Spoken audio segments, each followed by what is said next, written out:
नमस्कार, आप देख रहे हैं आज तक। आपके साथ मैं हूं अंजना ओम कश्यप। सुशांत केस में सीबीआई ने अपने जांच का दायरा बढ़ाना शुरू कर दिया है। एक टीम, तेज तर्रार टीम, सुशांत की पूछ स्टाफ नीरज से पूछताछ कर रही है। दूसरी टीम मुंबई पुलिस से मिलकर सारे दस्तावेज ले चुकी है। मुंबई पुलिस ने सुशांत के 3 फोन्स, लैपटॉप, डायरी सीबीआई को सौंप दिए हैं। सुशांत के बदन पर मौजूद कपड़े, ब्लैंकेट, बेडशीट, फांसी वाला कपड़ा, जूस वाला मग, प्लेट भी मुंबई पुलिस ने सीबीआई को सौंप दिया है। बांद्रा पुलिस की केस डायरी, पंचनामा रिपोर्ट भी सीबीआई ने अपने कब्जे में ले लिया है। इसके अलावा सीबीआई ने सुशांत के फ्लैट ओनर से भी बात की है और उनको जानकारी दी है कि सीबीआई की टीम जांच करने के लिए फ्लैट पर जाएगी। तो आइए हम आपको दिखाते हैं, तस्वीरें भी दिखा रहे हैं कैसे ये सीबीआई की टीम वहां पर पहुंची है। और इस बीच सीबीआई ने सुशांत के फ्लैट मालिक से भी बात की है। और इसी के साथ जो तमाम अहम कड़ी साबित हो सकते हैं, केस डायरी से लेकर पंचनामा पूरे केस का, तमाम ऐसे सबूत जो मौकाए वारदात से उठाए गए थे, जिसमें वो कपड़ा भी शामिल था जिससे कथित तौर पर फांसी लगी थी। इसके साथ ही चाहे वो जूस हो या फिर ये तमाम कड़ियां जो आप देख रहे हैं, सिद्धार्थ पिठानी घर में मौजूद थे, सुशांत के दोस्त नीरज सिंह, वही हाउस हेल्पर जिन्होंने जूस दिया था, केशव सुशांत के cook, Dipesh Sawant house helper, इन 4 लोगों के साथ अब पूरी तफ्तीश आगे बढ़ाई जाएगी और ये रिक्रिएट करने की कोशिश होगी कि आखिर बांद्रा के उस सुशांत सिंह राजपूत के घर के उस कमरे में 14 जून को क्या हुआ था। एक एक सच सामने आएगा, क्योंकि ये वो अहम किरदार हैं, ये वो चेहरे हैं जिन्होंने आखिरी वक्त पर सुशांत सिंह राजपूत के साथ क्या हुआ था वो देखा था, वो मौजूद थे। क्या उन्होंने कहा, क्या उनका वर्जन है, क्या क्या सीबीआई को मिला है, हम आपको दिखा रहे हैं। सुशांत का लैपटॉप महत्वपूर्ण है, जो कपड़े उन्होंने पहने हुए थे उस वक्त जिससे फांसी लगाई गई, ये तमाम चीजें ली गई हैं। देखिए, ये सब कुछ महत्वपूर्ण होगा क्योंकि फोरेंसिक्स के जरिए क्या कुछ इसमें मिलता है। अब मामला पूरी तरह से पलट चुका है, क्योंकि पहले पिता ने आत्महत्या के लिए उकसाने की एफआईआर जरूर कराई थी, लेकिन हाल फिलहाल में उन्होंने हत्या का भी शक जाहिर किया है। तो हत्या या फिर आत्महत्या, इसी कड़ी पर पूरी पूछताछ आगे लिए जा रही है इस वक्त सीबीआई। शम्स ताहिर खान हमारे सहयोगी इसी खबर पर हमारे साथ मुंबई से जुड़ रहे हैं, सीधे उनका रुख करते हैं। शम्स, हत्या या आत्महत्या, अब दोनों ही बिंदुओं पर जांच के रास्ते खुले हुए हैं और जिस तरह से केस डायरी, पंचनामा सब कुछ लेकर सीबीआई के अधिकारी आगे बढ़ रहे हैं, क्या बताएंगे इस वक्त आप? देखिए, जिस तरीके से एफआईआर दर्ज हुई थी अंजना, ये आपको भी पता है, तो उसमें उनके पिता ने उस वक्त जो 25 तारीख को एफआईआर दर्ज की थी उसमें खुदकुशी के उकसाने के लिए मामला था और रिया को उसमें आरोपी बनाया गया था। लेकिन जब सीबीआई इस तरीके की जांच करती है और जिस तरीके से एक के बाद एक नए खुलासे हो रहे हैं, तो पहली चीज जो अपनी पूरी जांच में, जिसमें हम सबकी नजर है, जिसकी शुरुआत आज हो चुकी है पूछताछ और जांच से, सीबीआई को सिर्फ ये इस एंगल पे अपनी जांच नहीं करनी है कि ये खुदकुशी का मामला और रिया जो है उसकी आरोपी है जो एफआईआर में दर्ज है। सीबीआई को सबसे पहले यही साफ करना है कि सुशांत की मौत का सच क्या है, ये खुदकुशी है या कत्ल है। और इसके लिए जो सबसे जरूरी चीज है वो है पोस्टमार्टम रिपोर्ट, फॉरेंसिक एविडेंस और इसके अलावा जो कमरा जहां पे ये सब कुछ हुआ उसकी तस्वीरें और वीडियो। और यही वजह है कि सीबीआई ने आज ही केयरटेकर से ये कहा है कि आप एक बार इस घर को खुला रखिएगा, हमारी टीम कभी भी आ सकती है, हालांकि रिक्रिएट नहीं करेंगे, लेकिन जो हमारी खबर है वो ये कि जो तस्वीरें और वीडियो जो इस वक्त भी अभी सीबीआई की एक अलग टीम, जो एक्सपर्ट टीम है इनकी फॉरेंसिक की, वो उसकी स्टडी कर रही है। और उसके बाद एक बार वो जब फॉरेंसिक की टीम यहाँ पे आएगी, उससे पहले सीबीआई की दूसरी टीम आकर देखेगी कि उन तस्वीरों में जो कुछ दिख रहा है 14 जून को जब उस कमरे का जो मंजर था, क्या उसमें अब तक कुछ तब्दीली आई है, क्या उसमें कुछ अलग चीजें आई हैं। हालांकि इसमें एक बहुत बड़ी बात यह है कि 14 जून की इस हादसे के बाद 14 जून को इस घर को सील किया गया था, 15 को सील था, लेकिन 16 जून को मुंबई पुलिस ने इस सील को तोड़ दिया और फिर सभी को आने जाने की इजाजत दे दी गई। और मुंबई पुलिस की ये सफाई थी कि उन्होंने अपने फॉरेंसिक जो भी एविडेंस थे वो कलेक्ट कर लिए।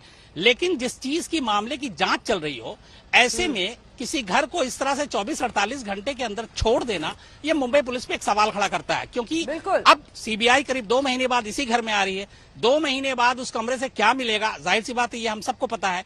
तो यहीं पे सबसे इंपॉर्टेंट हो जाता है वो फोटोग्राफ्स, वो वीडियो, वो पोस्टमार्टम रिपोर्ट और वो फॉरेंसिक एविडेंस, जिसके बिना पर सीबीआई को सबसे पहला काम यही करना है कि कि पहले जो पहेली है उसको बूझना है, और वो ये कि सुशांत की ये खुदकुशी थी या फिर कत्ल, क्योंकि केस इसके बाद ही आगे बढ़ेगा। हत्या या आत्महत्या, अब दोनों ही रास्ते खुले हैं जांच के, और इसीलिए सीबीआई की ये टीम वहां पर पहुंचकर एक एक बात को खंगाल रही है। तमाम सबूत उसके हाथ हैं। इस वक्त हम सीधे लिए चलते हैं आपको नीरज सिंह बबलू हमारे साथ, सुशांत सिंह राजपूत के भाई जुड़ रहे हैं। जब सहरसा वो गए थे, इन्हीं के पास रहे थे, आवाज इन्होंने बुलंद की, और इसीलिए नीरज सिंह साहब आपके पास आते हुए, आज तक ने एक्सक्लूसिव तस्वीरें दिखाई थी, आपने बहुत सारे सवाल लगातार खड़े किए हैं कि कमरे में किस तरह की लापरवाही मुंबई पुलिस की तरफ से हुई थी। कई बिंदुओं पर आपने भी प्रश्न चिन्ह लगाया था, और उन्हीं को लेकर अब सीबीआई भी आगे बढ़ रही है। उस घर में भी सीबीआई पहुंच सकती है। जो जो सवाल आपने उस कमरे को लेकर, मुंबई पुलिस की फौरी, जो उनकी मौत के बाद के कुछ घंटे में बड़ी बड़ी लापरवाहियां दिख रही हैं, वो अगर आप हमारे दर्शकों को बताएं। जी देखिए, सबसे पहले तो हम लोग स्वागत करते हैं आप लोगों का कि आप लोगों के प्रयास से मामला वहां तक पहुंचा है। सीबीआई मुंबई पहुंच गई है, और सीबीआई को हम समझते हैं कि बहुत कुछ बताने की आवश्यकता नहीं है, सारे चीज सीबीआई के नजर पर होगा।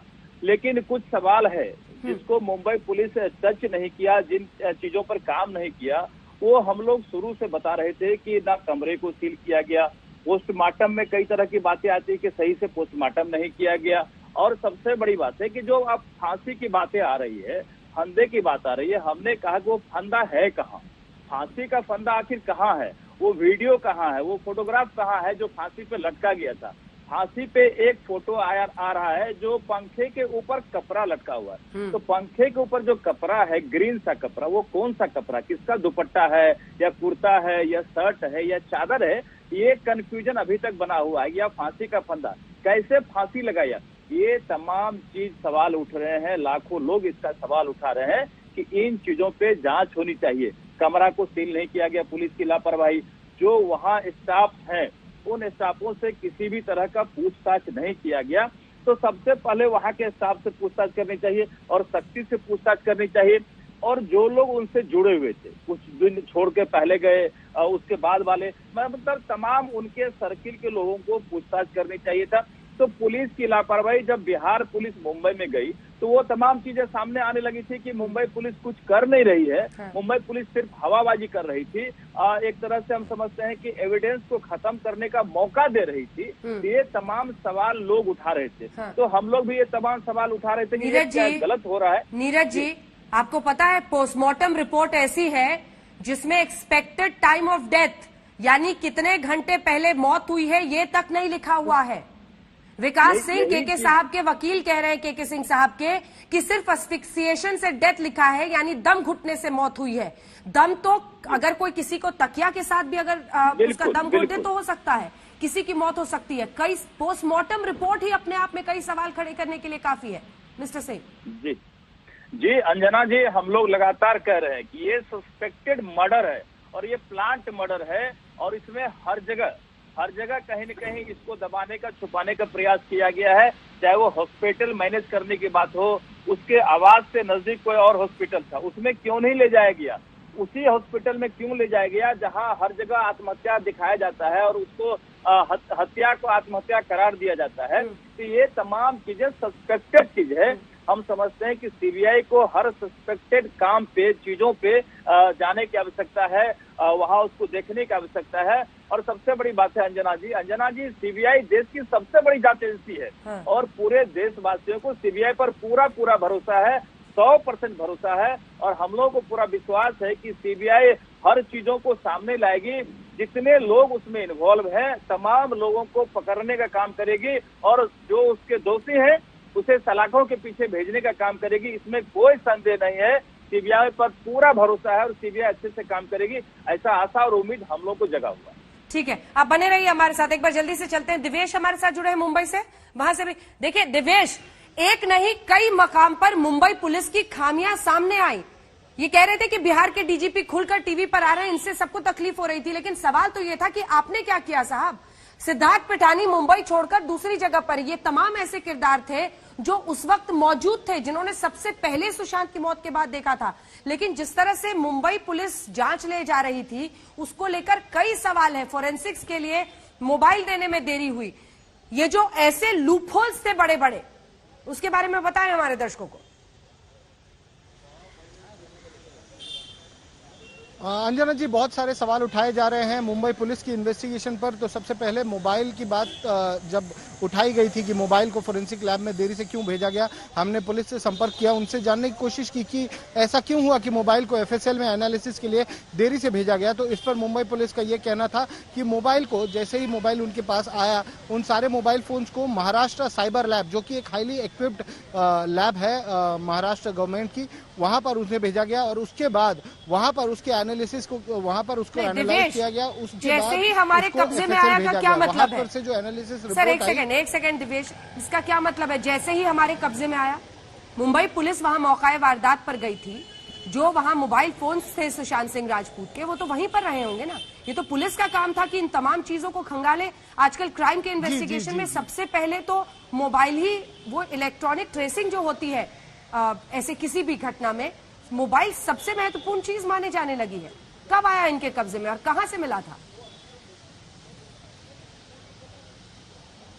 जी, आपको वही बताने की कोशिश कर रहा हूं मैं कि मोबाइल को स्पॉट पर से लिया गया। 3 मोबाइल फोन मिले थे। सुशांत 3 मोबाइल फोन्स का इस्तेमाल करते थे और इन तीनों ही मोबाइल फोन्स को इनिशियल जांच के बाद, इनिशियल जो अफसर जांच करते हैं, इनिशियली पहले ही मोबाइल को खंगाला जाता है, मोबाइल को देखा जाता है। अगर वो अनलॉक्ड है और अनलॉक हो सकता है तो उसके बाद ये देखा जाता है क्या कॉल्स हुए हैं, किस तरीके की कम्युनिकेशन हुई है। ये प्राइमरी इन्वेस्टिगेशन में किया गया था। उसके बाद उसको महाराष्ट्र साइबर लैब भेजा गया था। साइबर लैब में उसे एनालाइज किया गया। एनालिसिस के बाद उसे फिर से एफएसएल भेजा गया, फोरेंसिक साइंस लेबोरेटरी, ये चेक करने के लिए कि किसी तरीके के कोई डिलीटेड मैसेजेस, किसी तरीके का कोई डेटा उसमें से डिलीट तो नहीं किया गया, मोबाइल फोन कैमरा में से कोई वीडियोस डिलीट तो नहीं किए गए, कोई तस्वीरें डिलीट तो नहीं की गई, इसीलिए